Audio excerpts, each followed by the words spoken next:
புகழ் அனைத்தும் அல்லாஹ் ஒருவனுக்கே. சாந்தியும் சமாதானமும் கண்மணி ரசூலுல்லாஹி ஸல்லல்லாஹு அலைஹி வஸல்லம் அவர்களின் மீதும் அவர்களை பின்பற்றிய உத்தம சத்திய சஹாபாக்கள், தாபஈன்கள், தபஅத் தாபஈன்கள், சுஹதாக்கள், சாலிஹீன்கள், நாதாக்கள், நல்லவர்கள், குறிப்பாக நம் அனைவரின் மீதும் அல்லாஹுவின் சாந்தியும் சமாதானமும் என்றென்றும் நின்று நிலவட்டுமாகுக. அன்பிற்குரியவர்களே, அல்லாஹ் குர்ஆனிலே பேசுகிற போது சொல்லுவான், நான் அவர்களை தூய்மைப்படுத்தி இருக்கிறேன் என்கிறான். இன்னமா யுரீதுல்லாஹு அய்யுதுஹிப அன்குமுர் ரிஜ்ஸ அஹ்லல் பைத் வ யுதஹிரக்கும் தத்ஹீரா. யார் உலகத்தில் பரிசுத்தப்படுத்துகிறீர்களோ இல்லையோ, அஹ்ல பைத்தை ரசூலின் குடும்பத்தார்களை நான் பரிசுத்தப்படுத்துகிறேன் என்று அல்லாஹ் பேசுகிறார். அவர்கள் பெயரிலேயே பரக்கத் இருக்கிறது, அவர்களை பற்றி பேசுவதில் பரக்கத் இருக்கிறது என்பதை ஒவ்வொரு தொழுகையிலும் அல்லாஹ் ரப்பல் ஆலமீன் நினைவூட்டுகிறான். அல்லாஹும்ம பாரிக் அலா முஹம்மதின் வ அலா ஆலி முஹம்மதின் கமா பாரக்த அலா இப்ராஹீம் வ அலா ஆலி இப்ராஹீம். யா அல்லாஹ், முஹம்மதினுடைய குடும்பத்தார்களுக்கு பரக்கத்து செய்வாயாக என்று ஒவ்வொரு தொழுகையிலும் நாம் துஆ செய்கிறோம். பெருமானார் ஸல்லல்லாஹு அலைஹி வஸல்லம் செய்ய சொல்லி இருக்கிறார்கள். அப்படி செய்வதால், நமக்கு அஹ்ல பைத்தை நினைப்பதால் அல்லாஹ் பரக்கத் செய்கிறான். அல்லாஹ் குர்ஆனிலே இன்னொரு இடத்திலே இப்படி சொல்லுவான், ரசூலே சொல்லுகிறார்கள், நான் இவ்வளவு தூரம் கஷ்டப்பட்டு ஏகத்துவத்தை எடுத்துரைக்கிறேனே, இன்னி லா அஸ்அலுக்கும் அலைஹி அஜ்ரா, இதற்கு உங்களிடத்திலே நான் கூலியை எதிர்பார்க்கவில்லை, இல்லல் மவத்தத ஃபில் குர்பா, உங்களிடத்தில் நான் கேட்பதெல்லாம் என்னுடைய குடும்பத்தார்களின் மீது நேசம் கொள்ளுங்கள். ரசூலுக்கு நாம் செய்கிற, பெருமானார் இந்த உம்மத்திற்கு கொடுத்ததற்கு கைமாறு என்ன தெரியுமா? எல்லா நபிமார்களும் கேட்டார்கள், நான் உம்மத்தே முஹம்மதியாவாக பிறக்க வேண்டும் என்று. உலகத்தில் இருக்கிற எல்லா நபிமார்களும் ஆசைப்பட்டார்கள். ஆனால் நாம் கேட்காமலே பிறந்திருக்கிறோம். யாரும் கேட்கல இல்லையா, உம்மத்தே முஹம்மதியில் பிறக்கணும்னு. நபிமார்கள் கேட்டது கிடைக்கவில்லை, நாம் கேட்காமல் அல்லாஹ் கொடுத்திருக்கிறான். இதற்கு கைமாறு என்ன தெரியுமா? அஹ்ல பைத்தை நேசிக்க வேண்டும், அஹ்ல பைத்தை பிரியப்பட வேண்டும். அல்லாஹு அக்பர். பெருமானார் கடைசி நேரத்தில் ஆற்றிய உரை, தரக்து ஃபீக்கும் அம்ரைன், உங்களிடத்திலே 2 விஷயத்தை நான் விட்டு செல்கிறேன். ஒன்று கிதாபுல்லா, குர்ஆன், அழியாத வேதம், ஒரு புள்ளி கூட மாறாத வேதம், அல் குர்ஆனை உங்களிடத்திலே விட்டு செல்கிறேன். இரண்டாவது என்ன தெரியுமா? அஹ்ல பைத், என் குடும்பத்தார்களை விட்டு செல்கிறேன். அவர்கள் காட்டுகிற வழியை நீங்கள் கைகொள்ளுங்கள், பின்பற்றுங்கள், உங்களுக்கு வெற்றி நிச்சயம் என்று பெருமானார் சொன்னார்களே. அந்த அஹ்ல பைத் யார் தெரியுமா? அஹ்ல பைத்னா யார்? இது வெறும் பயான் என்று எடுத்துக்கொள்ளாமல் ஒரு பாடமாகவே நாம் பார்க்கலாம். இந்த உம்மத்து சில விஷயங்களை தெரிந்து கொள்ள வேண்டும். அஹ்ல பைத் என்று யாருக்கெல்லாம் சொல்லலாம்? அலி ரலியல்லாஹுவினுடைய குடும்பத்தார்கள், அலி ரலியல்லாஹுவோடு பிறந்த ஜாஃபர் ரலியல்லாஹுவினுடைய குடும்பத்தார்கள், அகீல் ரலியல்லாஹுவினுடைய குடும்பத்தார்கள், அப்பாஸ் ரலியல்லாஹுவினுடைய குடும்பத்தார்கள், ரசூலுடைய மனைவிமார்கள். இவங்க தான் அஹ்ல பைத், வேற யாரும் அஹ்ல பைத் அல்ல. இந்த வாரிசாக யார் வருகிறார்களோ அவர்கள் அஹ்ல பைத். இந்த 4 பேரினுடைய சந்ததிகள் அஹ்ல பைத்துகள். இந்த அஹ்ல பைத், அதே மாதிரி தஸவுஃப், ஆன்மீகத்துறை, இது எல்லாம் எங்க போய் முடிகிறது? நிறைய ஷேகுமார்கள் உலகத்தில் இருக்கிறார்கள். காதிரியா தரீகா, நக்ஷபந்தியா தரீகா, சிஸ்தியா இருக்கிறது. இப்படி எல்லாமே போய் நிறைவடைகிற இடம் எது தெரியுமா? அலி ரலியல்லாஹு அன்ஹு. எல்லா தரீகாக்களும் நிறைவடைகிற இடம் அஹ்ல பைத். அலி ரலியல்லாஹுவிலிருந்து அஹ்ல பைத் துவங்குகிறது.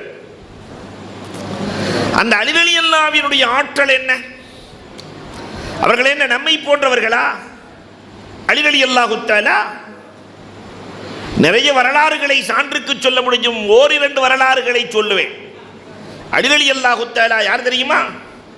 பெருமானாரை சகாபாக்கள் பார்க்க வேண்டும் என்று ஆசைப்பட்டால் ரசூலை பார்த்தால் தான் மனம் நிறைவடையும். என்ன, ரசூல் பேரழகு. யூசுப் அலைஹிஸ்ஸலாத்தின் அழகுக்கும் ரசூலின் அழகுக்கும் என்ன வித்தியாசம் தெரியுமா? பிறந்ததிலிருந்து இறக்கிற வரை பேரழகாய் வாழ்ந்தவர்கள் யூசுப் அலைஹிஸ்ஸலாம். உலகத்தில் அப்படி ஒருத்தரை சொல்லவே முடியாது. பிறந்ததிலிருந்து மௌத்தாகிற வரைக்கும், பிறக்கும் போது 18-20 வயசு வரைக்கும் அழகா இருப்பார் இல்லையா? வயசு அதிகமாக 80 வயசுல அதே அழகு இருக்குமா? அன்னைக்கு 20 அண்ணன் மாதிரி நடந்திருப்பார், 80 வாத்து மாதிரி நடப்பார். 20 அவருடைய நெத்தியை பார்த்தா தார் போட்ட ரோடு மாதிரி இருக்கும், 80 உழுத நிலம் மாதிரி மாறிடும். கண்ணமெல்லாம் ஆப்பிளை போல இருக்கும் 20, 80 உலர்ந்த திராட்சையை போல மாறிடும் இல்லையா? இதான் மனுஷ வாழ்க்கை. ஆனால் யூசுப் அலைஹிஸ்ஸலாம் அப்படி இல்லை. பிறந்ததிலிருந்து இறக்கிற வரை பேரழகு. இதான் யூசுப் அலைஹிஸ்ஸலாம். ரசூல் பெருமானார் யூசுப் அலைஹிஸ்ஸலாம் ஹசீன், பெருமானார் மலீஹ். மலீஹ் என்றால் ஒவ்வொரு முறை ரசூலை பார்க்கிற போதும் அழகு கூடும். ரசூலை முதல் தடவை பார்க்கறத விட 2வது தடவை பார்க்கும்போது ரசூல் அழகாக தெரிவார்கள். ஒவ்வொரு முறை பார்க்கிற போது அழகு கூடுகிற இந்த பெருமானாரை பார்க்க வேண்டும் என்று உமர் ரலியல்லாஹுவுக்கு ஆசை. நேராக வர்றாங்க. வெளியில் அலி ரலியல்லாஹு வீட்டு வாசலில் நிற்கிறார்கள். ரசூலை பார்க்க வேண்டும். அலி ரலியல்லாஹு சொன்னாங்க பார்க்க முடியாது. உமர் ரலியல்லாஹு ஒன்றும் பேசலை. ஏன்னா அலி அறிவாளி. அலி ரலியல்லாஹு நிறையவெல்லாம் கேட்க முடியாது, அவங்க ரொம்ப சுருக்கமாக தான் பேசுவாங்க. ரசூலை பார்க்க முடியாது, போயாச்சு. ஒரு 1/4 மணி நேரம் கூட ஆகவில்லை, மீண்டும் பார்க்க வேண்டும் என்ற ஆசை. உமர் ரலியல்லாஹு வர்றாங்க, அலி ரலியல்லாஹு வெளியில் நிற்கிறாங்க. ரசூலை பார்க்கணும், முடியாது. உமர் ரலியல்லாஹு போயிட்டாங்க. 3வது முறை வருகிறார்கள். ரசூலை பார்க்க வேண்டும் என்று சொல்ல அலி ரலியல்லாஹு சொன்னார்கள் முடியாது. இப்போ தான் உமர் ரலியல்லாஹு கேட்குறாங்க, ஏன் முடியாது? 3 தடவை வந்துட்டேன், முடியாது முடியாது என்று சொல்கிறீர்களே. அலி ரலியல்லாஹு சொன்னாங்க, ரசூலுல்லாஹ் மலக்குகளோடு பேசிக்கொண்டிருக்கிறார்கள், அமரர்களோடு பேசுகிறார்கள். உமர் ரலியல்லாஹு எப்பயுமே சட்டத்தை துருவி எடுப்பதில் அவர்களுக்கு நிகர் அவர்கள்தான். அப்போ எத்தனை மலக்கு வந்திருக்காங்கன்னு கேட்டாங்க. எத்தனை மலக்கு வந்திருக்காங்க? மார்க்கம் பேசப்படுகிற அவையிலெல்லாம் மலக்குகள் இருக்கிறார்கள், ஹதீஸ். அப்போ இங்கே எத்தனை மலக்குகள் வந்திருக்காங்கன்னு என்கிட்ட கேட்டால் தெரியுமா? இந்த சபைக்கு எத்தனை மலக்குகள் வந்திருக்கிறாங்க கொஞ்சம் எண்ணி சொல்லுங்க. நான் ஏதாவது சொன்னால், நேற்று வரைக்கும் அஜர்த்து நல்லா தாண்டா இருந்தார், இன்னைக்கு என்னமோ மலக்குகளெல்லாம் சொல்கிறாரு இல்லையா? சொல்லிடுவோம். எத்தனை மலக்குகள் வந்தார்கள் என்று உமர் ரலியல்லாஹு தஆலா கேட்கிற போது அலி ரலியல்லாஹு சொன்னாங்க, ஒரு 360 மலக்குகள் வந்தாங்கன்ட்டாங்க, குத்தாடிச்சிட்டாங்க. உமர் ரலியல்லாஹு தஆலா கேட்டுக்கொண்டு சென்றார்கள். நீண்ட நேரத்திற்கு பிறகு பெருமானாரை சந்திக்கிறார்கள். ரசூலே, உங்களை சந்திக்க 360 மலக்குகள் வந்தார்களாமே. யார் சொன்னது? சரியாக சொன்னார்களே. யார் சொன்னது? அலி நாயகம் தான், அலி ரலியல்லாஹு தான் சொன்னார்கள். அழையுங்கள் அலியை. அலியை, என்னை சந்திக்க 360 மலக்குகள் வந்தார்கள் என்று சொன்னீரே, எப்படி சொன்னீர்? அப்பதான் அலி ரலியல்லாஹு தஆலா சொன்னாங்க, ஒவ்வொரு நியாமத்துக்கும் அல்லாஹ் ஒரு தலைமை மலக்கை ஏற்படுத்தி இருக்கிறான். உலகத்தில் மொத்த நியாமத்துக்கள் 360. உங்களை சந்திக்க வந்திருக்கிறார்கள் என்றால் அந்த தலைவர்கள் தானே வந்திருப்பார்கள், அதை வைத்து 360 என்று சொன்னேன். அல்லாஹும்ம பாரிக் லஹு ஃபீ இல்மி, யா அல்லாஹ் இவருடைய கல்வி ஞானத்திலே பரக்கத்து செய்வாயாக என்று கண்மணி ரசூலுல்லாஹி ஸல்லல்லாஹு அலைஹி வஸல்லம் அவர்கள் சொன்ன அந்த அலி ரலியல்லாஹு தஆலா தான் அஹ்ல பைத்தினுடைய துவக்கம். அறிவில் மட்டுமல்ல, அன்பிற்குரியவர்களே, நசீருல் மலாயிகா, மலக்குகளின் பேருதவியை பெற்றவர்கள் அலி ரலியல்லாஹு தஆலா. நான் உதாரணத்திற்கு ஒவ்வொன்று சொல்றேன், நேரமின்மை. நசீருல் மலாயிகா, கடுமையான பஞ்சம், பசி. ஃபாத்திமா நாயகி தன்னுடைய ஆடை ஒன்றை கொடுத்து, இதை விற்று விட்டு வாருங்கள். கடைவீதிக்கு போனாங்க. அலி ரலியல்லாஹு தஆலா 6 திர்ஹத்திற்கு அதை விற்கிறார்கள். கொண்டு வருகிற போது ஒரு ஏழை கேட்கிறார், எனக்கு கடும் கஷ்டமாக இருக்கிறது உதவுங்களே என்று நாம இருந்தால் அந்த 6ல் ஒரு 4னா ஒரு 8னா ஒரு திருகம் கொடுப்போம். ஆனால் அவங்க அப்படி இல்லை, 6ஐயும் தர்மம் செய்து விட்டார்கள். தன் கஷ்டம் ஒரு பக்கம் இருக்கிறது, ஆனாலும் நம்மை விட இவர்கள் கஷ்டப்படுகிறார்களே என்று சொல்லி அந்த தர்மம் 6 திருகத்தையும் தர்மம் செய்கிறார்கள். இந்த தர்மத்துக்குள்ள ஒரு சுகத்தை அல்லாஹ் வச்சிருக்கிறான். உலகத்தில் அதுக்கு நிகர் எதுவுமே இல்லை. மனைவி இடத்தில் வைக்காத சுகத்தை அல்லாஹ் தர்மத்திற்குள் வைத்திருக்கிறான். ஒரு தேவையை கொடுக்கிற போது, ஏழையின் கையிலே கொடுக்கிற போது ஒரு சந்தோஷத்தை கொடுப்பான் அல்லாஹ். அதற்கு நிகர் உலகத்தில் எதுவுமே இல்லை. கங்கா ஹாஸ்பிட்டல் நான் கண்டதை சொல்லுகிறேன். ஒரு அம்மா பிள்ளைய தூக்கிட்டு ஓடி வருது, பேரனை கால் உடைஞ்சு போச்சு, மாற்று மத சகோதரி கால் உடைஞ்சு போச்சு, 70,000 ரூபா இருந்தால் தான் ஆப்ரேஷன் பண்ண முடியும். இந்த கண்ணால் கண்டதை சொல்லுகிறேன். அந்த அம்மா யாராவது உதவுங்களே, எனக்கு ஒன்றுமே இல்லையே. அப்போ ஒரு சின்ன தாடி ஒரு தொப்பி, இவ்வளோ பெரிய தாடி இல்லை, ஒரு சின்ன தாடி ஒரு தொப்பி வந்தார், செக்கில் 70,000 போட்டு கையில் கொடுத்தாரு. அந்த அம்மா ஹாஸ்பிட்டல் ஃபுல்லாக பொறழுது. என்னென்ன வார்த்தைகளால் புகழ முடியுமோ அத்தனையும் புகழ்ந்துச்சு. அப்போ போகும்போது அவர் சொல்லிட்டு போன ஒரு வார்த்தை இன்னும் நெஞ்சிலே நிற்கிறது. ஹஸ்ரத், இன்னைக்கு மாதிரி என் வாழ்நாளில் என்னைக்கு நான் சந்தோஷப்பட்டது. அந்த ஏழைக்கு கொடுக்கிற போது அல்லாஹ் ஒரு சுகத்தை கொடுப்பான். அந்த சுகத்தை அனுபவித்தவர்கள் அலி ரலியல்லாஹு தஆலா. அந்த ஏழை கையில கொண்டு போய் கொடுத்துட்டாங்க, 6ஐயும் கொடுத்துட்டாங்க. அவங்க கொடுத்தது அல்லாஹ்வுக்கு ஆனந்தத்தை ஏற்படுத்தியது. இப்படிதான் ஏழையின் கையில் விழுகிற போது அரிசி நடுங்கி அல்லாஹ் ஆனந்தப்படுகிறான். ஜிப்ராயில் அலைஹிஸ்ஸலாம் ஒட்டகத்தை கொண்டு இறங்கிட்டாங்க பூமிக்கு, மனித தோற்றத்தில் வந்துட்டாங்க. வந்து அலி ரலியல்லாஹு கேட்குறாங்க, இந்த ஒட்டகத்தை வாங்கிக்கிறீங்களான்னு கேட்குறாங்க. மனித தோற்றத்தில் நானே ஓட்டாண்டி இருக்கிற 6ஐயும் கொடுத்து போட்டு சும்மா போயிட்டுருக்கிறேன், இந்த ஒட்டகம் வேணுமான்னு கேட்குறீங்க. இல்லை, இதை வாங்கிக்கங்க, பின்னாடி காசு கொடுத்தா போதும், உங்களுக்கு காசு வரும்போது கொடுத்தா போதும். நல்லா ஆஜானு பாகுவா ஒட்டகம் இருக்குது. அந்த கடிவாளத்தை பிடிச்சிட்டு அலி ரலியல்லாஹு கொண்டு போகிறாங்க. அடுத்த தெருவில் மீகாயில் அலைஹிஸ்ஸலாம் வர்றாங்க. ஒட்டகம் நல்லா இருக்குதே, இது எனக்கு விலைக்கு கொடுக்குறீங்களா? அலி ரலியல்லாஹு சொன்னாங்க, நீங்களே ஒரு விலை பேசுங்களேன், சொல்லுங்களேன். அப்படி பார்த்துட்டு ஒட்டகம் நல்லா தான் இருக்குது, கால் இருக்குது, கை இருக்குது, இப்படியெல்லாம் நல்லா தான் இருக்குது, ஒரு 160க்கு எடுத்துக்கவா, தாராளமாக கொடுங்களே, 160 திர்ஹம். அடுத்த தெருவில் ஜிப்ராயில் அலைஹிஸ்ஸலாத்தை பார்க்குறாங்க, 100 கொடுத்துட்டு 60 வீட்டுக்கு கொண்டு போகிறாங்க. அப்போ ஃபாத்திமா ரலியல்லாஹு தஆலா கேட்டாங்க, இந்த துணி 60க்கா போச்சு? இல்லைம்மா, 6 தர்மம் செஞ்சேன், அல்லாஹ் சொன்னானே, ஒமன் ஜா பில் ஹசனத்தி ஃபலஹு அஸ்ரு அம்சாலிஹா, 1க்கு 10 தருவதாக சொன்னானே, இந்த உலகத்திலேயே ரப்பு தந்தான், 60ஐ கொண்டு வருகிறேன். இந்த ஆச்சரியத்தை கேட்டு ஃபாத்திமா ரலியல்லாஹு, வாங்க நம்ம ரசூலுல்லாஹ்ட்ட போய் சொல்லலாம் என்று ரசூலுல்லாஹ்விடத்திலே அழைத்து செல்லுகிற போது பெருமானார் பார்த்தவுடன் சிரிக்கிறார்கள். என்ன ஃபாத்திமா, உன் கணவர் ஜிப்ராயிலையும் மீகாயிலையும் பார்த்து வந்திருக்கிறார். உன் கணவர், எல்லோரும் மனிதர்களிடத்தில் வியாபாரம் செய்வார்கள், ஆனால் உன் கணவர், என் மருமகன், மலக்குகளிடத்திலேயே வியாபாரம் செய்த மருமகன். அப்ப அலி ரலியல்லாஹு தஆலா சாதாரணமானவர்கள் அல்ல. அந்த அஹ்ல பைத்தை புரிந்து கொள்ள வேண்டும். அல்லாஹு அக்பர். நிறைய சரித்திரங்களை சொல்லலாம். அவங்க கல்வி ஞானம் எந்த கேள்விக்குமே அலி ரலியல்லாஹு இல்லைங்கிற பதிலே இல்லை. ரோட்டில் போயிட்டு இருக்கும்போது 1500 வருஷத்துக்கு முன்னாடி கணக்கு, இன்னைக்கு இந்த கணக்கை கேட்டால் யாராவது பதில் சொல்ல முடியுமான்னு பாருங்களேன். 1லிருந்து 10 வரைக்கும் எந்த எண்ணால் வகுத்தாலும் மீதம் வரக்கூடாது, சைபர் தான் வரணும். 1லிருந்து 10 வரைக்கும் எந்த எண்ணை வேண்டாலும் போட்டுக்கோங்க, 2ஆல் வகுத்தாலும் 7ஆல் வகுத்தாலும் 9ஆல் வகுத்தாலும் சைபர் தான் வரணும். இப்படி ஒரு எண்ணை சொல்ல வேண்டும்னு இப்போ மஜ்லிஸில் சொன்னால் எல்லாம் கால்குலேட்டர் அதை எதே எடுத்து தேடிட்டு இருப்போம். ஆனால் ரோட்டில் போகும்போது அலி ரலியல்லாஹு சொல்ல அல்ஃபானி ஹம்சம்யா வைஸ்ரீன்னாங்க, 2520. நீங்கள் வீட்டில் உட்காந்து போட்டு பாருங்கள், 2520 எந்த எண்ணால் வகுத்தாலும் வகுப்படும். இதுதான் அலியின் அறிவு. 1000 பேர்கள் ஒரு யூதன் அழைத்து கொண்டு வருகிறான்.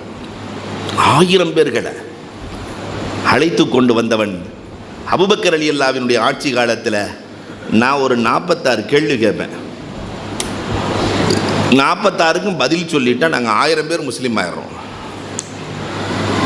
நாங்கள் 1000 பேர் முஸ்லீம் ஆயிடுறோம். அப்படி பதில் சொல்லலைன்னா, ஒரு கேள்விக்கு பதில் சொல்லலைன்னாலும் இந்த சமூகம் யூதர்களாக மாற வேண்டும். இஸ்லாமிய சமுதாயமே யூதனாக மாறணும். யாராவது ஏற்றுக்குவாங்களா? கேள்வி கேட்கறது ஈஸி, பதில் சொல்கிறது ரொம்ப கஷ்டம். 46 கேள்வி, கொஸ்டின் ஆன்சர், பதில் சொன்னால் நாங்கள் 1000 பேர்களும் வருகிறோம். அல்லாஹு அக்பர். அபூபக்கர் ரலியல்லாஹு பக்கத்தில் உமர் ரலியல்லாஹு உட்காந்துட்டு அந்த வம்பே வேணாம், இந்த கேள்வி கேட்கறது பதில் சொல்கிறது இதெல்லாம் வேணாம், தெரியலன்னு சொன்னால் ஐயோ ஏன்னா கொடுத்த வாக்குறுதி நம்மளை மாதிரிலாம் இல்லை, வேலையை பாருன்னு நம்ம போயிடுவோம். ஆனால் அவங்க கொடுத்த வாக்குறுதியை காப்பவர்கள். உமர் ரலியல்லாஹு பறக்கிறாங்க வேணான்னு. ஆனால் அபூபக்கர் ரலியல்லாஹு தஆலா சொன்னாங்க, அதற்கு நான் தயாராகிறேன். 46 கேள்விகளை கேட்கலாம், பதில் சொல்வதற்கு நான் தயாராகிறேன். பதில் சொல்பவர் நான் அல்ல. ஐன அலி, எங்கே அலி? அலியுன் கர்ரார் கைரு ஃபர்ரார். போர்க்களமாகட்டும் விவாதக்களமாகட்டும் அலி களம் இறங்கிவிட்டால் புறமுதுகு என்பது அலியின் வரலாற்றிலேயே இல்லை. அழைத்து வாருங்கள் அலியை. அலி ரலியல்லாஹு தஆலா வந்த உடனே அப்படி அந்த யூத தலைவனை பார்த்தாங்க. அந்த சர்ஹபீல், நீ தானே யூத தலைவன் சர்ஹபீல்னாங்க. அவன் எவ்வளோ பெரிய அறிவாளி. அந்த ஹைதர் அலி, நீ தானே அஞ்சா நெஞ்சம் கொண்ட அலி. 46 கேள்வி ஆரம்பினாங்க. வந்த உடனே 46 கேள்வி ஆரம்பி. ரசூலுல்லா ஏற்கனவே இப்படி ஒருவன் வருவான் கேட்பான் என்று சொல்லிவிட்டார்கள். நீ கேள்வி கேட்கலாம். இருந்தாலும் ஒரு கேள்வி மறந்து போனாலும் சிக்கல் தானே. அவன் முதல்ல கேட்ட கேள்வி என்ன தெரியுமா? அதனால் 46 கேள்வி கேட்பேன்ல நீங்கள் நினைக்க வேணாம். ஒரு 4 கேள்வி உதாரணத்துக்கு சொல்கிறேன். ஏன்னா 46 எனக்கு தெரியாது.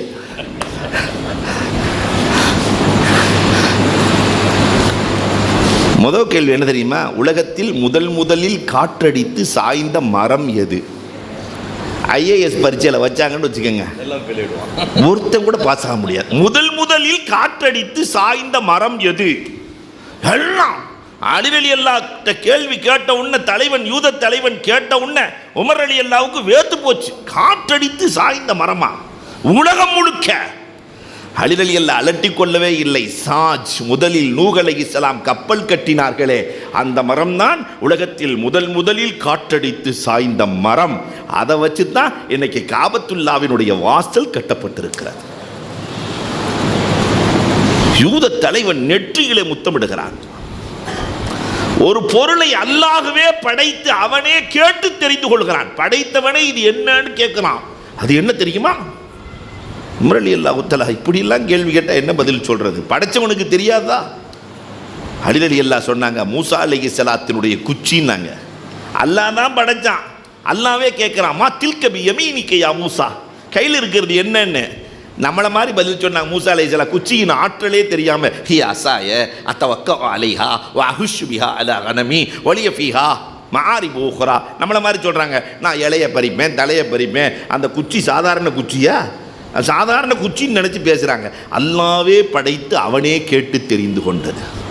மூணாவது ஒரு கேள்வி கேட்டான், வில்லங்கமான கேள்வி. இறைவன் ஒருவரை தூதுவராக பயன்படுத்துகிறான். அவர் மலக்கும் அல்ல, மனிதரும் அல்ல, ஜின்னும் அல்ல. தூதுவர்னா இந்த 3 பேர் தானே இருக்கணும்.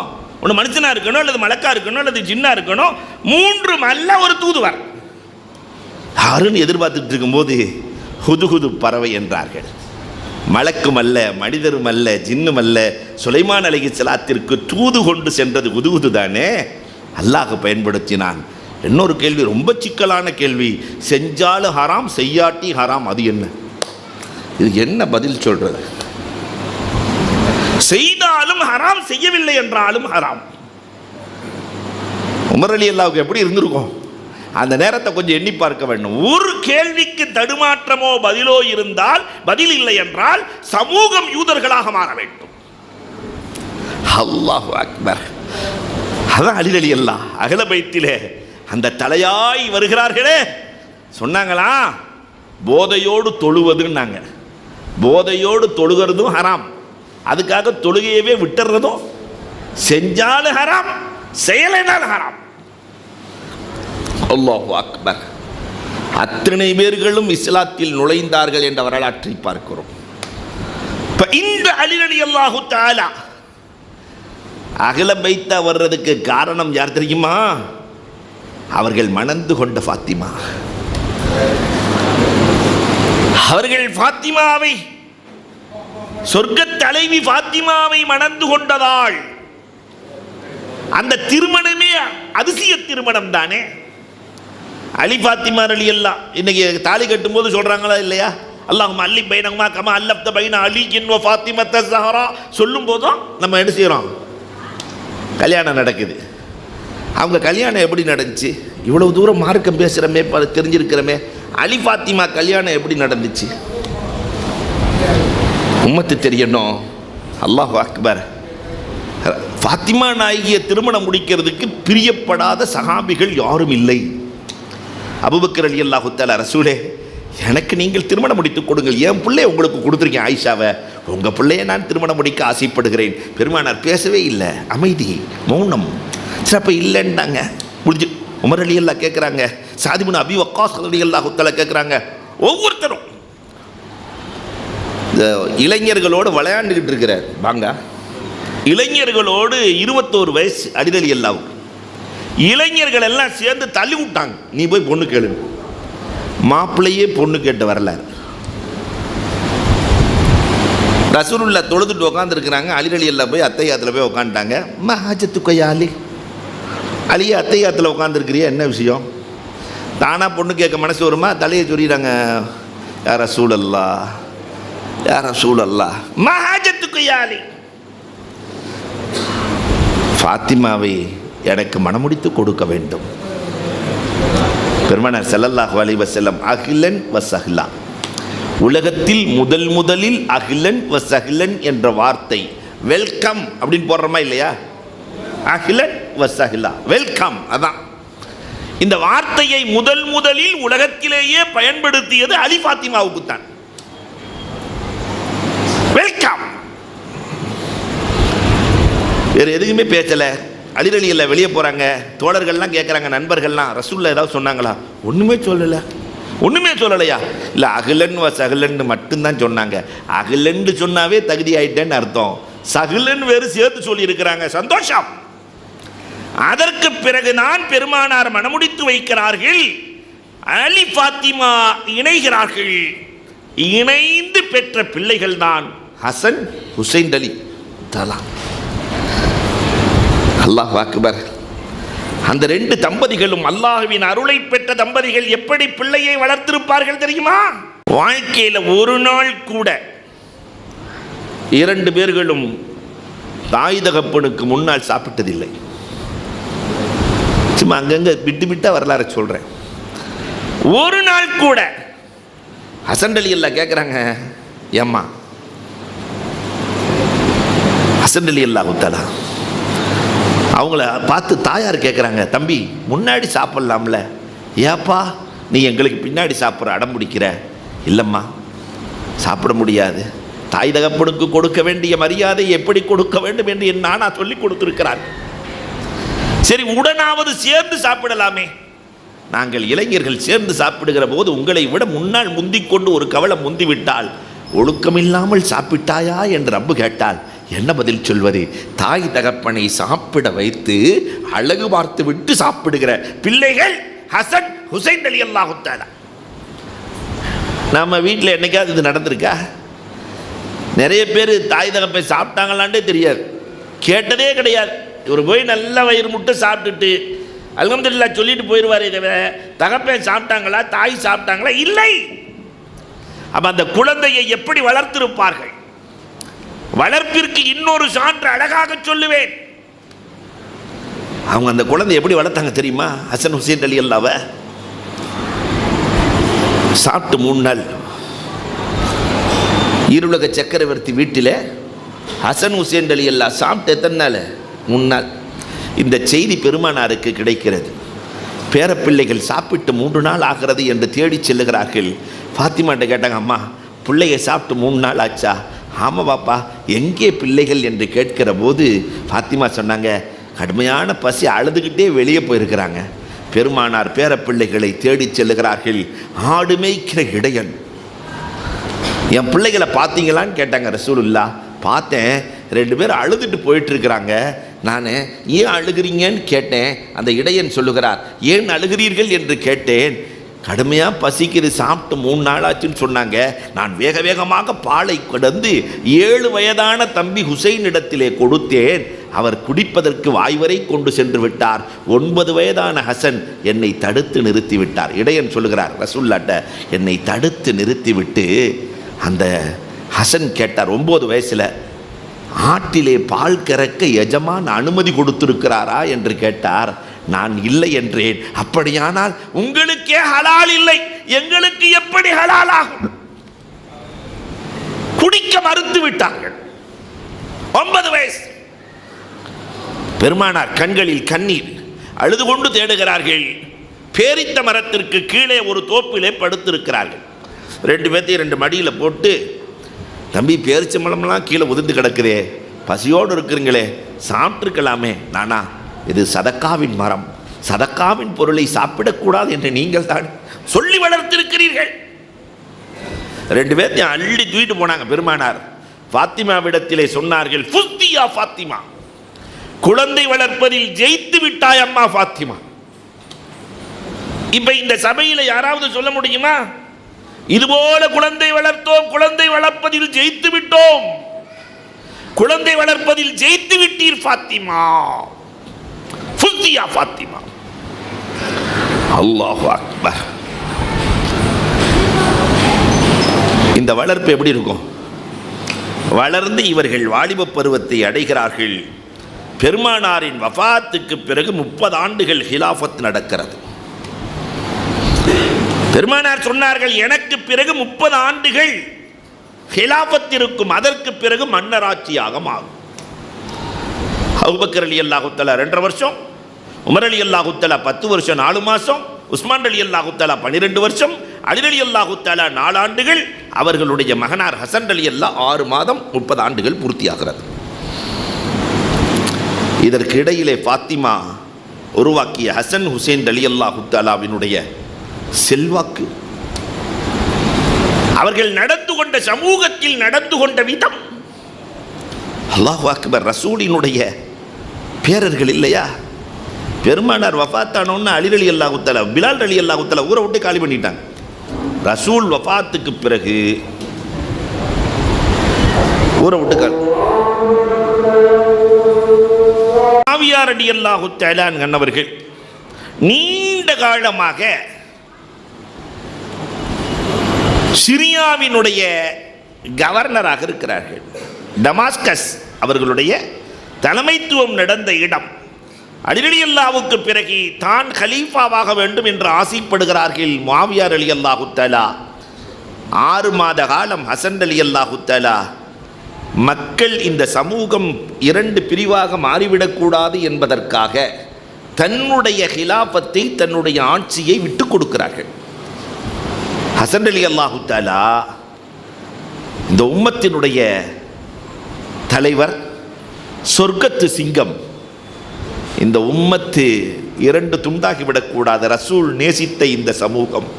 ஆனால் இன்னைக்கு இந்த உம்மத்தினுடைய நிலை எத்தனை கொடிகளுக்கு கீழே இருக்கிறது. இந்த உம்மத் எல்லா ஆளுக்கு ஒரு கொடி. ஹசன் ரலியல்லாஹு தஆலா 6 மாத காலத்தில் எனக்கு இந்த ஆட்சி வேண்டாம் என்று ஒதுக்குகிறார்கள். அந்த ஹசன் ரலியல்லாஹு தஆலாவை விஷம் கொடுத்து கொல்லப்படுகிறது, ஷஹீதாக்கப்படுகிறது. அல்லாஹு அக்பர். அதற்கு பிறகு 20 ஆண்டு காலம் முஆவியா ரலியல்லாஹு தஆலா ஆட்சி செய்கிறார்கள். ஹிஜ்ரி 60. அபூ ஹுரைரா ரலியல்லாஹு அல்லாஹ்விடத்திலே துஆ செய்து கொண்டே இருப்பார்கள், அல்லாஹும்ம இய்யாக வசித்தீன், அல்லாஹும்ம இய்யாக வசித்தீன். 60 என்னை பாதுகாத்து விடு இறைவா, ஹிஜ்ரி 60 நான் தொடக்கூடாது இறைவா. கடைசியில் 59 அவங்க வஃபாத் ஆயிட்டாங்க. 60 தான் பிரச்சனை ஆரம்பமாகிறது. முஆவியா ரலியல்லாஹு வஃபாத் ஆகிற நேரத்திலே தன் மகன் யஸீதுக்கு மன்னர் ஆட்சியாக, மக்கள் ஆட்சி மன்னர் ஆட்சியாக மாறுகிறது. 60 முஆவியா ரலியல்லாஹு தன் மகனுக்கு பையத்து செய்து தர வேண்டும், ஒப்பந்த உடன்படிக்கை செய்து தர வேண்டும் என்று சொல்லுகிறார்கள். ஆனால் அதை அப்துல்லாஹ் இப்னு ஜுபைர் ரலியல்லாஹு தஆலா இப்னு உமர் ரலியல்லாஹு தஆலா, ஹுசைன் ரலியல்லாஹு தஆலா யாரும் ஏற்கவில்லை, ஏற்க மறுக்கிறார்கள். காரணம், மக்களுக்கு அநீதி அளிக்கிற ஆட்சி ஒன்று நடந்துவிடக்கூடாது என்பதற்காக நாங்கள் எல்லாம் பையத்து செய்ய மாட்டோம் என்று மறுக்கிறார்கள். மதீனாவில் இருக்கிற கவர்னருக்கு உக்பத் இப்னு நாஃபிக்கு யஸீத் கடிதம் எழுதுகிறார், நீங்கள் கண்டிப்பாக பையத்து செய்ய வைக்க வேண்டும். இப்போ மதீனாவில் இருக்கக்கூடிய இந்த மூவரும் மக்காவுக்கு சென்று விடுகிறார்கள். ஒமன் தகலஹு கான ஆமினா, மக்காவுக்குள்ளே யார் சென்று விட்டார்களோ அவர்களை நெருக்கடி கொடுக்க முடியாது. அல்லாஹ் சொல்லுகிறான், உத்தரவு, ரப்பின் உத்தரவு. அதனால் மக்காவுக்கு சென்றார்கள். மக்காவிலேயும் அவர்களுக்கு நெருக்கடி கொடுக்கப்படுகிறது. நீங்கள் கண்டிப்பாக யஸீதுக்கு பையத்து செய்தே தீர வேண்டும் என்று நெருக்கடி கொடுக்கிற போதுதான் கூஃபாவாசிகள் 12,000 கடிதம் என்றும் ஒரு ரிவாயத் இருக்கிறது, 16,000 கடிதம் எழுதுகிறார்கள். நீங்கள் கூஃபாவுக்கு வாருங்கள், நீங்கள் கூஃபாவுக்கு வாருங்கள், நாங்கள் உங்களுக்கு அடைக்கலம் தருகிறோம், உங்களுக்கு ஆட்சியை தருகிறோம் என்று 16,000 கடிதங்கள் வருகிறது. ஹுசைன் ரலியல்லாஹு தஆலா முடிவு செய்கிறார்கள், அதற்கு முன்னால் தன்னுடைய சிச்சா மகன் சகோதரர் முஸ்லிம் இப்னு அகீல் ரலியல்லாஹுவை அனுப்பி வைக்கிறார்கள். கூஃபாவுக்கு செல்லுங்கள், அங்கே என்ன நடக்கிறது என்று சொல்லுங்கள் என்று அனுப்பி வைக்கிறார்கள். கூஃபாவுக்கு சென்றால் முஸ்லிம் இப்னு அகீலை அமோக வரவேற்பு, அமோக வரவேற்பு. இதை பார்த்த முஸ்லிம் இப்னு அகீல், நீங்கள் நம்பி வரலாம் என்று கடிதம் எழுதி விடுகிறார்கள். இந்த கடிதம் போய் ஒரு பக்கம் ஹுசைன் ரலியல்லாஹுவின் கையில் சேருகிறது. அவர்கள் தன்னுடைய மனைவி மக்களோடு 300 பேர்களை அழைத்து கொண்டு, அவர்கள் புறப்படுகிறேன் என்கிற போது 300 பேர்கள் சேர்ந்து வருகிறார்கள். அழைத்து கொண்டு புறப்பட அப்துல்லாஹ் இப்னு ஜுபைர் ரலியல்லாஹு தஆலா, மதீனாவில் பிறந்த முதல் குழந்தை, கடிவாளத்தை பிடித்து கொண்டு சொல்லுகிறார்கள், வேண்டாம் வேண்டாம், இங்கே இருந்து நீங்கள் செல்ல வேண்டாம், உங்களிடத்தில் இரத்த வாடையை நான் உணர்கிறேன், அவர்கள் உங்களை கொன்று விடுவார்கள் நான் என்று அஞ்சுகிறேன், அதனால் நான் விட மறுக்கிறேன். ஆனாலும் முன் வைத்த காலை பின் வைக்கவில்லை. அப்துல்லாஹ் இப்னு உமர் ரலியல்லாஹு தஆலா இடையிலே வந்து படுத்துக் கொள்ளுகிறார்கள். இடையிலே படுத்துக்கொண்டு, அறவே நான் செல்ல அனுமதிக்க மாட்டேன் என்கிறார்கள். ஆனால் மக்களை கிளப்பிக் கொண்டு நான் புறப்பட்டு விட்டேன். விதி உலகத்தில் யாரை விட்டு வைத்தது? விதியை வெல்லக்கூடியவர்கள் உலகத்தில் யார் இருக்கிறார்கள்? புறப்படுகிறார்கள். செல்லுகிற வழி மக்காவை விட்டு தாண்டுகிற போது ஃபர்சதக், சாசார் ரலியல்லாஹுவினுடைய பேரர் ஃபர்சதக், கவிஞர் ஃபர்சதக். யார் அந்த சாசா? உலகத்தில் முதலில் பெண் பிள்ளைகளை எடுத்து வளர்த்து பேணி பாதுகாத்தவர் சாசா. அல்லாஹு அக்பர். அந்த காலத்துல எல்லாம், ரசூல்லா காலத்தில் பெண்களை புதைக்கிற பழக்கம். கைஸ் இப்னு சாத் ரசூல்லா கரம் பற்றி இஸ்லாத்தை ஏற்றுவிட்டு தேம்பி தேம்பி அழுகிறார். ஏன் தேம்பி அழுகிறீர்கள் என்று பெருமானார் கேட்கிறார்கள். சொன்னார், நான் என் கையால் பல குழந்தைகளை கொண்டிருக்கிறேன். என் பிள்ளை, எனக்கு பிறந்த பிள்ளை பொம்பளை பிள்ளை, அழகான பிள்ளை, அதை எடுத்துக்கொண்டு வானை அலங்கரிக்கிற நட்சத்திரம் அழகா, என் பிள்ளை அழகா என்று பார்ப்பேன். என் பிள்ளை நட்சத்திரங்களின் அழகை வென்றுவிடும். வானை அலங்கரிக்கிற நிலவு அழகா, என் பிள்ளை அழகா என்று பார்ப்பேன். நிலவு என் பிள்ளைக்கு முன்னால் தோற்று போகும். 2 வயதாகிற போது யாபத்தி யாபத்தி என்று என்னோடு கொஞ்சி பேசிய பிள்ளை 3 வயதை தொடுகிற போது என் பிள்ளையை மற்றவனுக்கு திருமணம் முடித்து கொடுப்பதா என்று என் மனைவியிடத்தில் கூட சொல்லாமல் நாயகமே பாலைவனத்திற்கு அழைத்து சென்று 2 பேர்களும் சேர்ந்துதான் குழியை வெட்டினோம். ரசூலே, குழியை வெட்டினோம். என் பிள்ளை விளையாட என்று நினைத்தது. என் மீது இருக்கிற தூசிகளை எல்லாம் தட்டியது. தன் மீது இருக்கிற தூசியை மறந்தது. உள்ளே இறங்கு என்றேன், விளையாட என்று நினைத்து என் பிள்ளை இறங்கியது. என் கையில் இருக்கிற மம்பட்டியால் என் பிள்ளையின் தலையில் அடித்தேன். ஆபத்தி ஆபத்தி ஆபத்தி என்று அந்த நேரத்திலும் தந்தையே காப்பாற்றுங்கள் என்று அலறிய அலறல் என் காதில் ஒலிக்கிறது. அல்லாஹ் என்னை மன்னிப்பானான். இப்பொழுதுதான் பெருமானார் சாசாவை அழைக்கிறார்கள். சாசா, யாராவது பெண் பிள்ளைகளை புதைக்க நினைத்தால் காசு கொடுத்து வளருங்கள். தெரு தெருவா போவார் சாசா, காசு கொடுத்து. பெருமானாரின் காலத்தில் 94 பெண் பிள்ளைகளை வளர்த்தவர் சாசா. அவர் பேரன்னா ஃபர்சதக். ஹுசைன் ரலியல்லாஹுவின் கடிவாளத்தை பிடித்துக் கொண்டால் கூஃபி லா யூஃபி. கூஃபிகள் என்றைக்குமே வாக்குறுதி கொடுத்து விட்டால் அதை நிறைவேற்ற மாட்டார்கள், மறுத்து விடுவார்கள். அல் கூஃபி லா யூஃபி, மறுத்து விடுவார்கள், வேண்டாம் வேண்டாம். ஆனாலும் இதையும் தாண்டி செல்லுகிறார்கள். அல்லாஹு அக்பர். தாண்டி சென்றால் கூஃபாவை அடைவதற்கு கொஞ்ச தூரம் முன்னால் செல்லுகிறார்கள் ஹுசைன் ரலியல்லாஹ். இதற்கு இடையிலே முஸ்லிம் இப்னு அகீல் நல்லவராக இருந்தவர்கள் எல்லாம் பஸ்ராவின் கவர்னர் மாற்றப்படுகிறார். தாரிக் இப்னு ஜியாத் பஸ்ராவின் கவர்னராக வருகிறார். யசீது கடிதம் எழுதுகிறார். ஹுசைன் அங்குதான் வந்திருக்கிறார், முஸ்லிம் இப்னு அகீல் அங்குதான் இருக்கிறார், எனக்கு பையத்து செய்ய வேண்டும், இல்லை என்று சொன்னால் அந்த முஸ்லிம் இப்னு அகீலை கொன்றுவிட வேண்டும். அல்லாஹு அக்பர். கூஃபாவுக்கு பஸ்ராவிலிருந்து கடிதம் பறக்கிறது, காட்டி கொடுக்கப்படுகிறது. நீண்ட வரலாறு சுருங்க சொல்லுகிறேன். காட்டி கொடுக்கப்படுகிறது. ஊரை விட்டு செல்லுகிறார்கள். ஒரு கிழவியின் வீட்டிலே தங்கி இருக்கிறார்கள். முஸ்லிம் இப்னு அகீல் ஒளிந்திருக்கிறார்கள். அதையும் காட்டி கொடுக்கப்படுகிறது. தாரிக் இப்னு யசீத் இடத்திலே பஸ்ராவுக்கு கொண்டு வரப்படுகிறது. சலாம் சொல்லவில்லை முஸ்லிம் இப்னு அகீல். நாயகத்தின் குடும்பத்தார்கள் அவ்வளவு சீக்கிரம் இறங்கி போபவர்கள் அல்ல. ஒன்னே தாரிக் இப்னு யசீத், தாரிக் இப்னு ஜியாத் எல்லோரும் எனக்கு சலாம் சொல்லுகிறார்கள், நீ சொல்வதில்லையே. கொலைகாரர்களுக்கு ஒரு முஸ்லிம் சலாம் சொல்ல வேண்டிய அவசியம் இல்லை. என்னை கொல்ல மாட்டேன் என்ற உத்தரவாதம் கொடு, உனக்கு நான் சலாம் சொல்லுகிறேன்.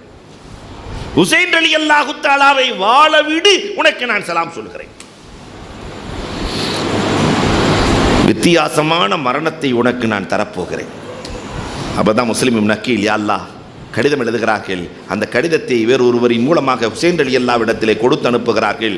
யா அல்லாஹ், என் செய்தியை என் சகோதரர் ஹுசைனுக்கு நீ அனுப்பிவிடு என்று சொல்லிவிட்டு, வித்தியாசமான மரணம் என்ன தெரியுமா? தாரிக் இப்னு யசீத் தன்னுடைய கோட்டையிலிருந்து மேலிருந்து கீழே தள்ளுகிறான். மேலிருந்து கீழே தள்ளி முஸ்லிம் இப்னு அகீல் ரலியல்லாஹ் ஷஹீதாக்கப்பட்டார்கள். இந்த செய்தி கூஃபாவை அடைவதற்கு முன்னால் ஹுசைன் ரலியல்லாஹ் இடத்திலே கிடைக்கிறது. அப்பொழுது ஹுசைன் ரலியல்லாஹ் வந்திருக்கிற 300 பேர்களை பார்த்து சொன்னார்கள், யசீதுக்கு ஆட்சிதான் முக்கியம், நான் தான் முக்கியம், நீங்களெல்லாம் முக்கியமல்ல. அதனால் 300 பேர்களே, உங்கள் உயிரை காப்பாற்றிக் கொள்ள நீங்கள் மீண்டும் மக்காவுக்கோ மதினாவுக்கோ சென்று விடுங்கள் என்று சொல்ல, அந்த 300 பேர்களில் 72 பேர்களை தவிர மற்ற எல்லோரும் கிளம்பிவிட்டார்கள். அலி ரலியல்லாஹ்வின் குடும்பத்தார்கள், முஸ்லிம் இப்னு அகீல் ரலியல்லாஹ்வின் குடும்பத்தார்கள், இவர்கள் மட்டும் இருக்கிறார்கள்.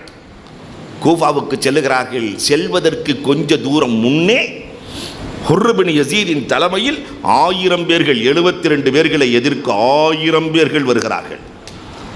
ஹுர் இப்னு யசீத் இடத்திலே சொன்னார்கள், 3 காரியம். ஒன்று, நாங்கள் மதீனாவிற்கு செல்கிறோம், அல்லது எங்களை யசீதிடத்திலே அனுப்புங்கள், அல்லது இந்த பூமி அல்லாஹ்வின் பூமி விசாலமானது, எங்கும் சென்று வாழ விடுங்கள். இந்த 3க்கும் அனுமதி கொடுக்கவில்லை. 72 பேர்கள், கடுமையான தாகம், தண்ணீர் கொடுக்க, நதியிலே தண்ணீர் எடுக்க அனுமதி இல்லை. அல்லாஹ்விடத்திலே அழுது புலம்புகிறார்கள். ஹுர் இப்னு யசீத் இடத்திலே ஒப்பந்தம் பேசுகிறார்கள். இதற்கு இடையிலே தாரிக் இப்னு யசீத் ஷம்ர் இப்னு துல்ஜௌஷன் என்ற கயவனோடு 4000 பேர்களை அனுப்பி வைக்கிறார். மொத்தம் 5000 பேர். 72 பேர்களை தடுத்து நிறுத்த, வெள்ள கொள்ள 5000 பேர்கள்.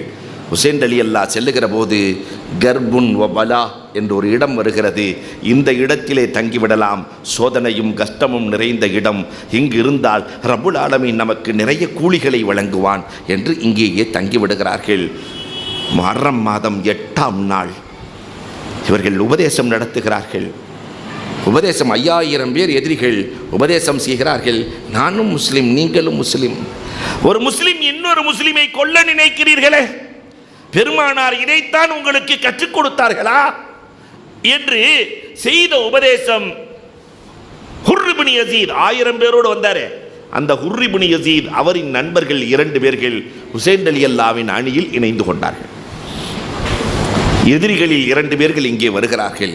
ஆனால் அந்த ஷம்ர் இப்னு துல்ஜௌஷன் கயவன் ஹுசைன் ரலியல்லாஹ்வுக்கு எந்த வகையிலும் அனுமதி கொடுக்கவில்லை, தண்ணீர் எடுக்க அனுமதிக்கவில்லை. யசீதுக்கு பையத்து செய்ய வேண்டும், இல்லை என்றால் போர் தொடுக்க வேண்டும் என்று சொல்ல, ஒரு காலத்திலும் அநீதிக்கு நான் துணை போக மாட்டேன், ஹுசைன் ரலியல்லாஹ் முஸ்லிம் இப்னு அகீலை கொலை செய்தவர்களுக்கு பகரம் வாங்கியே தீர்வேன் என்று நிற்கிறார்கள். அல்லாஹ் அக்பர். முஹர்ரம் மாதம் 9ஆம் நாள் இரவு உபதேசம் செய்கிறார்கள். ஆனால் அல்லாஹ் அக்பர், அவர்கள் தங்கி இருக்கிற கூடாரத்திலே தீயை வைத்தவன் இப்னு அவுஷஜா. கூடாரத்திலே ரசூலின் பேர பிள்ளைகள் 72 பேர்கள் தங்கி இருக்கிற கூடாரத்திற்கு தீ வைக்கிற போது அல்லாஹ்விடத்திலே கரம் ஏந்தினார்கள். ரப்பே, யார் இதை செய்தான் அவனுக்கான பகரத்தை இப்பொழுதே வழங்க வேண்டும். அவனுக்கு தெரிந்ததோ இல்லையோ, அவனை சுமந்து சென்ற குதிரை இரடியது, பாறை பாறையாக தலைகீழே கவிழ்ந்தான், கால் மாட்டியது ஜீனத்திலே, பாறையிலே அடித்து அடித்து குதிரை கொன்றது. இப்னு அவுஷஜாவை வரலாறு பேசுகிறது. முஹர்ரம் மாதம் 10ஆம் நாள் அல்லாஹ் தேர்ந்தெடுத்த தினம். காரணம் என்ன தெரியுமா? உலகத்தில் எத்தனை நல்ல காரியங்கள் இருக்கிறதோ அத்தனையும் அல்லாஹ் ஆஷூராவில் தான் நடத்தி காட்டினான். ஆதம் அலைஹிஸ்ஸலாத்தின் தௌபா ஏற்றுக்கொள்ளப்பட்ட தினம் ஆஷூரா, நூஹ் அலைஹிஸ்ஸலாத்தின் கப்பல் ஒதுங்கிய தினம் ஆஷூரா, யூனுஸ் அலைஹிஸ்ஸலாத்தை மீன் கக்கிய தினம் ஆஷூரா, இப்ராஹிம் அலைஹிஸ்ஸலாத்தினுடைய நெருப்பு அணைந்த தினம் ஆஷூரா, எல்லாம் ஆஷூரா. அந்த ஆஷூராவில் தான் மரணத்திலேயே உயர்ந்த மரணம் ஷஹாதத்தை ஹுசைன் ரலியல்லாஹுவுக்கு வழங்க வேண்டும் என்று ரப்பு நாடினான். 10 நோன்பு வைத்திருக்கிறார்கள், குர்ஆன் ஓதிக்கொண்டிருக்கிறார்கள். இந்த நேரத்திலே தான் அலி அக்பர், அலி ரலியல்லாஹு தஆலாவினுடைய மூத்த மகனார் அலி அக்பர், ஹசன் ரலியல்லாஹு தஆலா உடைய மூத்த மகனார், ஹசன் ரலியல்லாஹுடைய மூத்த மகனார் அலி அக்பர், சிச்சா நீங்கள் இருக்கிற வரை, இன்னொரு ரிவாயத்தில் ஹுசைன் ரலியல்லாஹுவினுடைய மகன் என்றே வருகிறது, நான் ஹயாத்தாக இருக்கிற வரை உங்களை கொல்ல விட மாட்டேன். எல்லா வீடுகளிலேயும் தகப்பன் பிள்ளையை பாதுகாப்பார், ஆனால் அந்த போர்க்களத்திலே பிள்ளை தகப்பனிடத்தில் சொல்லுகிறது, நான் இருக்கிற வரை உங்களுக்கு எந்த பிரச்சனையும் இல்லை வாப்பா என்று வருகிற அம்பையெல்லாம் தன்னுடைய நெஞ்சில் கேடயமாக தாங்கி விடுகிறார்கள். ராணா 12 வயது சிறுவன் ராணா ஓடிச் செல்லுகிறார், எதிரிகளை அம்பால் தாக்குகிறார். அந்த ராணாவை நோக்கி 34 அம்புகள் பாய்கிறது. ஹுசைன் ரலியல்லாஹுவினுடைய மடியிலே அகல வைத்து விடுகிறார்கள். ஹுசைன் ரலியல்லாஹு தஆலாவை பார்த்து சொன்னார்கள், சிச்சா நீங்கள் குனிந்து கொள்ளுங்கள், என் உயிர் இருக்கிற வரை உங்களை வருகிற அம்புகளை கேடயமாக இருந்து நான் காத்துக்கொள்கிறேன். அஹ்ல பைத்துகள் 12 பேர்கள் அந்த ராணாவை தூக்கிட்டு போய் கூடாரத்துக்குள்ளே வைக்கலான்னு ஹுசைன் ரலியல்லாஹு உள்ளே கொண்டு போகிறாங்க. ஹுசைன் ரலியல்லாஹுவுக்கு அங்கே ஒரு குழந்தை பிறக்கிறது. அப்துல்லா என்று பாங்கு சொல்லி பேர் வைக்கிறார்கள். அம்பு வந்து அந்த குழந்தையின் நெஞ்சிலே பாய்கிறது. ஹுசைன் ரலியல்லாஹு அல்லாஹ்விடத்திலே சொன்னார்கள், ரப்பே, என் தியாகம் இப்ராஹிம் அலைஹிஸ்ஸலாத்தின் தியாகத்தை போல் இல்லையா? என் தியாகம் சாலிஹ் அலைஹிஸ்ஸலாத்தினுடைய ஒட்டகத்தின் தியாகத்தை போல் அல்லவா? ரப்பே, என் தியாகத்தை நீ பொருந்திக் கொள் ரப்பே. இதை பார்த்த சகோதரி ஜைனப் வெளியே வந்து எதிரிகளை திட்டுகிறார்கள்.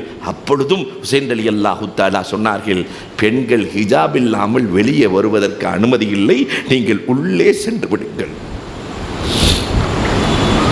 எல்லோரும் ஷஹீதாக்கப்பட்டார்கள். இப்பொழுது போர் செய்ய யாரும் இல்லை. ஹுசைன் ரலியல்லாஹு வாளை எடுத்துக்கொண்டு போர்க்களம் செல்லுகிறார்கள். கயவன் போர்க்களத்திலே அல்லாஹு அக்பர், மாலிக் இப்னு சினான், மாலிக் இப்னு நுதைர் என்றும் சொல்லுகிறார்கள். அம்பால் எரிகிறான், தலையிலிருந்து இரத்தம் கொட்டுகிறது. தன் தலப்பாகையை எடுத்துக்கொண்டு சுட்டிக்கொண்டு குர்ஆனை ஓதுகிறார்கள். நபியின் குடும்பம் என்று கூட இந்த எதிரிகளுக்கு தெரியவில்லையே. ரப்பே, யாரெல்லாம் எங்களை தொட்டார்களோ அவர்களுக்கு நீ பகரம் கொடு. தண்ணீர் கொடுக்க தஜ்லா செல்லுகிறார்கள். சினான் இப்னு சினான் அம்பாள் எய்கிறான், குதிரையிலிருந்து விழுகிறார்கள். தலையை அறுக்கிறான். தலையை அறுத்து தாரிக் இப்னு யஸீத், பஸராவில் இருக்கிற தாரிக் இப்னு ஜியாத் இடத்திலே கொண்டு செல்லப்படுகிறது. ஹுசைன் ரலியல்லாஹு தஆலாவினுடைய தலை. அந்த தலையிலே உதட்டிலே கம்பை வைத்து தடவுகிறான், தட்டுகிறான். அங்கே இருந்த ஸைத் ரலியல்லாஹு தஆலா சீறி எழுகிறார்கள், தாரிக், யாருடைய உதட்டில் களியை வைத்து தொடுகிறாய்? பெருமானாரை நான் கண்டிருக்கிறேன், தன்னுடைய உதட்டை இவர்களின் உதட்டோடு இணைத்து. ஒரு நாள் பஞ்சம் வந்தது, தண்ணீர் இல்லை என்றார்கள். ரசூல் தன்னுடைய நாவை கொடுத்து தாகம் தீர்த்த இந்த ஹுசைன் ரலியல்லாஹுவினுடைய உதட்டை களியால் தொடுகிறாயா கயவன்? ஸைத் ரலியல்லாஹுவையும் கொல்லுகிறான், ஷஹீதாக்குகிறான். அங்கே இருந்தவர்கள் பெண்களும் ஜைனுல் ஆபதீன் உடல்நிலை சரியில்லாமல் ஹுசைன் ரலியல்லாஹு தஆலாவினுடைய மகனார் ஜைனுல் ஆபிதீனும் இருக்கிறார்கள். அவர்கள் யசீதிடத்திலே அழைத்து செல்லப்படுகிறது. நான் கொலை செய்ய சொல்லவில்லையே, எதற்காக கொலை செய்தீர்கள் என்று அரசியல் நாடகம் அன்றே நடந்தது. அரசியல் நாடகம் அந்த ஆஷூரா. அன்பிற்குரியவர்களே, ஹுசைன் ரலியல்லாஹு தஆலாவுக்கு அல்லாஹ் உயர்ந்த மரணத்தை கொடுத்து, ஷஹாதத்தை கொடுத்து, சய்யிது ஷுஹதாவாக சொர்க்கத்தில் இருப்பதற்காக அல்லாஹ் ஆக்கிய அந்த அற்புதமான பாடம் நமக்கு என்ன சொல்கிறது தெரியுமா? இந்த சமூகம் ஒற்றுமையோடு இருக்க வேண்டும். சத்தியத்திற்கு எப்பொழுதும் சோதனை வந்து கொண்டே இருக்கும். அந்த சோதனையை இன்றைக்கும் உலகத்திலே பலஸ்தீனிலிருந்து அத்தனை இடங்களிலும் பார்த்து கொண்டிருக்கிறோம். இன்னமும் இந்த சமூகம் படிப்பினை பெற வேண்டாமா என்ற அழகிய பாடம் தருகிறது. நாம் படிப்பினை வருவோம், ஈருலகத்திலும் சிறப்போம். வல்லோன் அல்லாஹ் வாய்ப்புகள் நல்குவானாக. வாகுரு தஅவானா அனில் ஹம்துலில்லாஹி ரப்பில் ஆலமீன்.